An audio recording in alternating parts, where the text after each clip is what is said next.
வணக்கம். நம்ம சேனலுக்கு தொடர்ந்து ஆதரவு அளித்து கொண்டிருக்கும் நல்ல உள்ளங்களுக்கு நன்றி. தொடர்ந்து ஆதரவு கொடுங்க.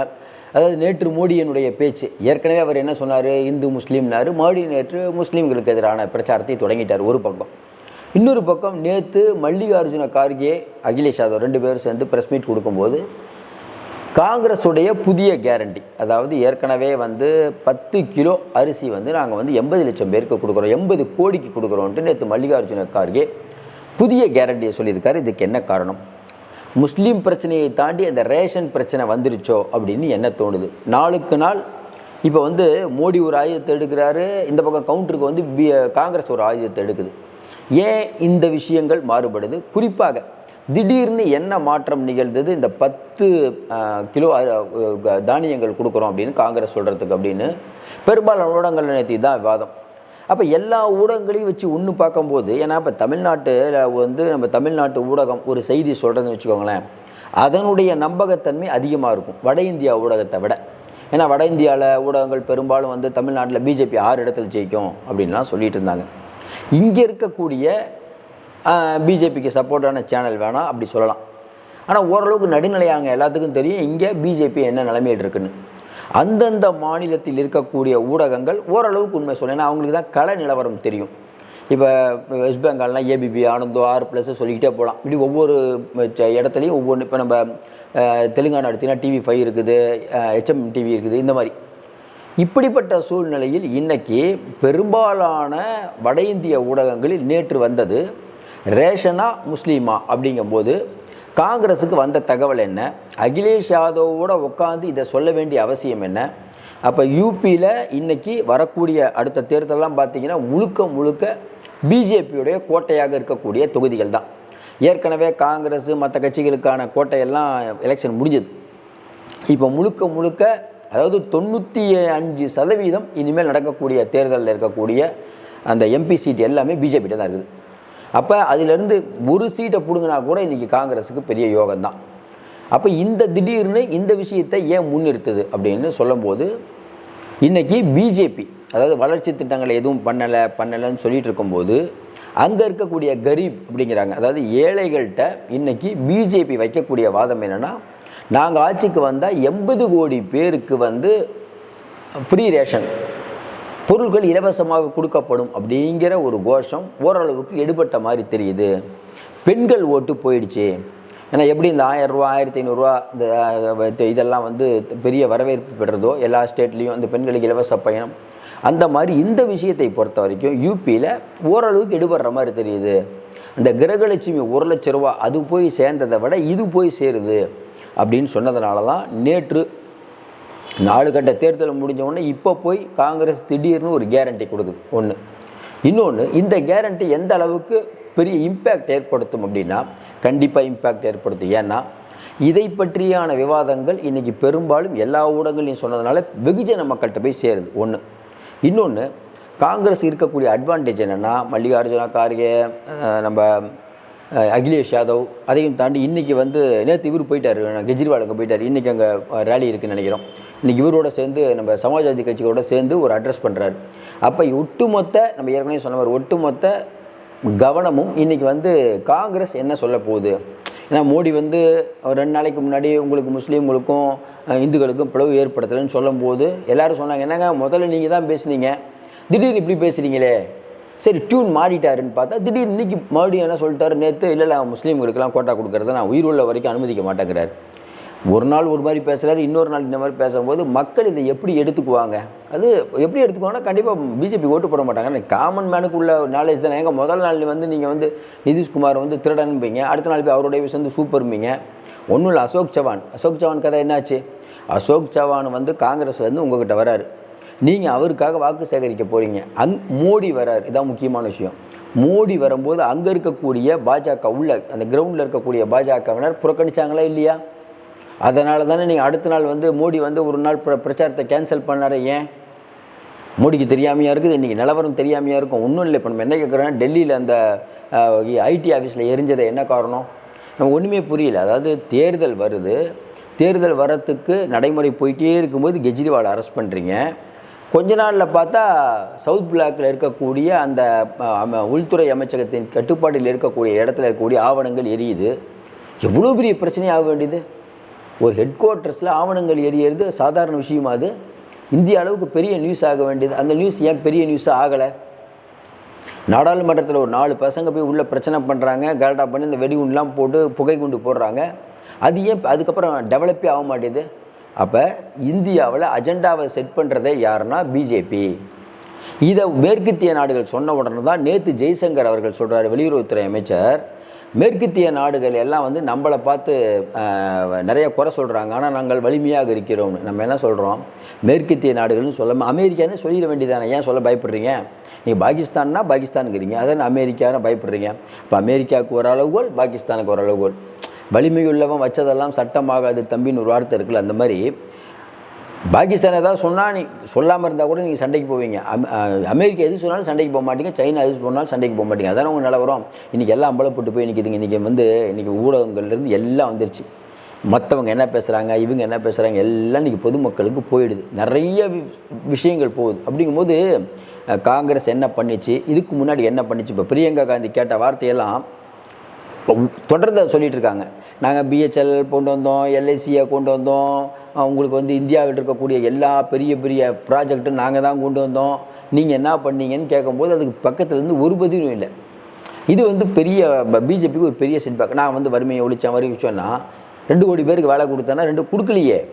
இன்னும் குறிப்பாக சொன்னால் 80 கோடி பேருக்கு நீங்கள் 5 ரேஷன் ஃப்ரீயாக கொடுக்குறேங்கிறீங்க, 5 கிலோ. 10 வருஷம் ஆண்டிங்க. 10 வருஷம் ஆண்டது பிறகு 80 கோடி மக்கள் ஏழ்மையில் இருக்கிறார்களான்னு ஒரு பெரிய கேள்வி எழுதுல. இதுக்கு பிஜேபிகிட்ட என்ன பதில்? நீங்கள் தான் சொன்னீங்க, நாங்கள் இத்தனை பேர் வந்து பொருளாதார நிலைமையில் உயர்த்திட்டோம், நிறைய பேர் ஏழைகளாக இருந்தவங்களுக்கெல்லாம் வந்து நாங்கள் வந்து அவங்களுடைய உணவை உறுதிப்படுத்திட்டோம். நேற்று பிரதமர் சொல்கிறாரு, இரவு ஒரு இந்திய குடிமகன் சாப்பிடாமல் இருந்தான்னா அது வந்து அவருக்கு அவ்வளோ பெரிய பிரச்சனை, அதை ஒழிக்க தான் அவர் பாடுபட்டாராம். நம்ம என்ன சொல்கிறோம்? பாடுபட்டாரா, பாடுபட்டு கொண்டு இருக்கிறாரா? ஏன்னா எத்தனை வருஷம் தான் நீங்கள் பாடுபடுவீங்க? 10 வருஷம் பாடுபட்டுட்டீங்க, இன்னொரு 5 வருஷம் வரைக்கும் கேட்குறீங்க, எப்போ தான் இதை முடிப்பீங்க அப்படிங்கிற ஒரு பெரிய கேள்வி எழுதில்ல.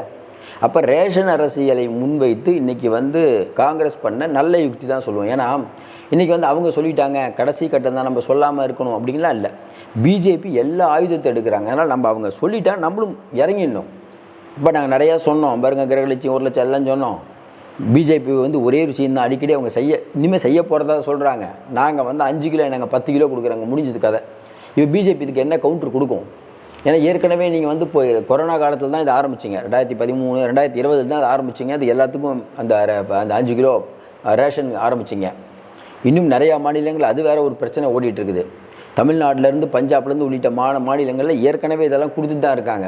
அதுக்கான சப்சிடி நீங்கள் கட் பண்ணீங்க. இதெல்லாம் ஓரளவுக்கு படித்தவங்களுக்கு தெரியும் இல்லை, என்ன நீங்கள் எங்கே கட் பண்ணீங்க, எப்படி பண்ணீங்க. இன்றைக்கி கிராமப்புறத்தில் ஒரு பெரிய அலை பிஜேபிக்கு எதிராக ஓடுகிறது. இப்போ அந்த வாக்காளர்கள், அங்கே இருக்கக்கூடிய மக்கள் நேற்று வந்து அந்த டிபேட்டில் கலந்துக்கிட்ட எல்லோரும் சொல்கிறது என்னென்னா, நகர்ப்புறத்தில் இருக்கிற ஆதரவை விட பிஜேபிக்கு கிராமப்புறத்தில் ரொம்ப ஆதரவு கம்மியாக, எதிர்ப்பு அலை அதிகமாகுது. என்னென்னா நகர்ப்புறத்துலையாவது வந்து மோடிஜி இப்படிச்சின்னு ஓட்டு போடுறாங்களாம்.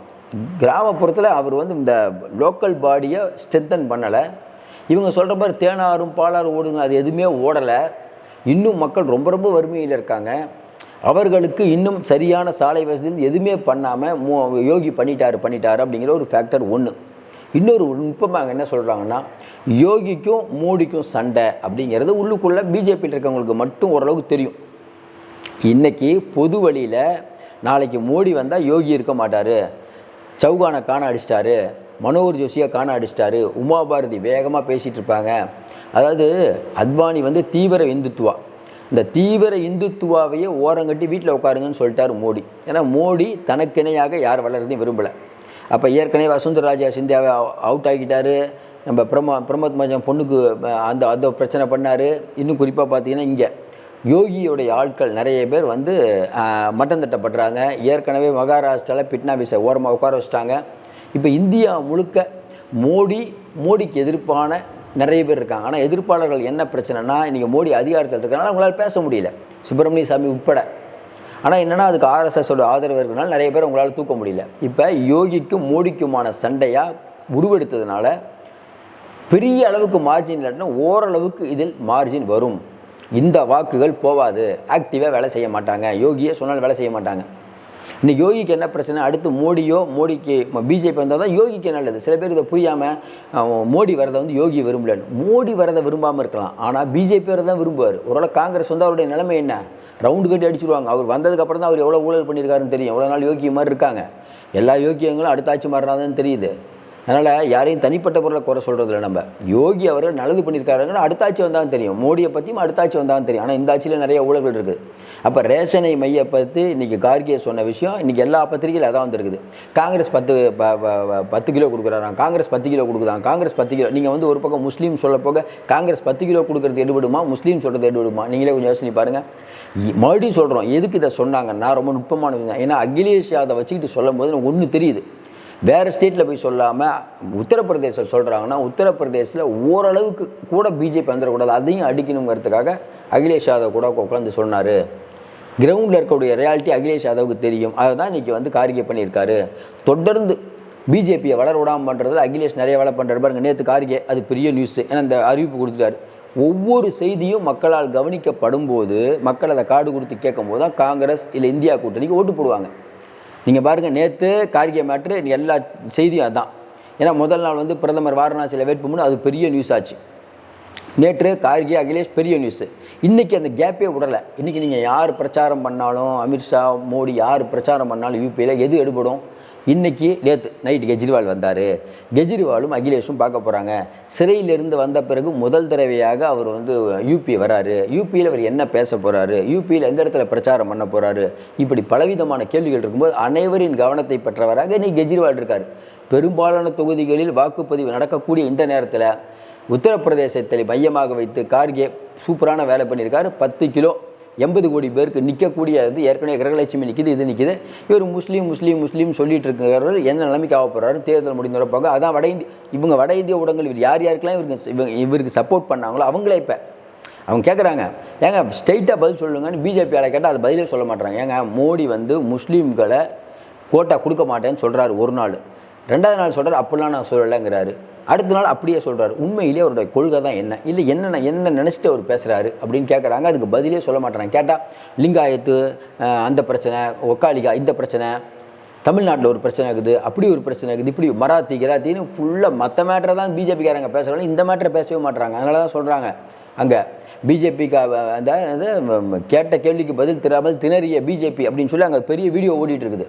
இப்படிப்பட்ட மறுபடியும் நம்ம சொல்கிறோம், இந்தியா கூட்டணி அமோகமாக வெற்றி பெறுவதற்கு இதெல்லாம். ஏன்னா என்றைக்குமே வந்து மக்களுடைய மனநிலை, அப்புறம் அங்கே இருக்கக்கூடிய கிரவுண்ட் ரியாலிட்டி இதெல்லாம் வச்சு பார்க்கும்போது இன்றைக்கி 7 கட்டமாக தேர்தல் நடந்து 7.5 மாட்டிக்கொண்டது பிஜேபி அப்படிங்கிறது மிக இல்லை. ஓரளவுக்கு 2 கட்டமாக தேர்தல் தான் ஓரளவுக்கு அது வந்திருப்பாங்க. தனக்கு தானே மண்ணை வாரி போட்டுக்கொண்டது. பொறுத்திருந்து பார்ப்போம். மீண்டும் சந்திப்போம். சப்ஸ்கிரைப் பண்ணி பார்த்து ஊக்கமுடன். நன்றி, வணக்கம்.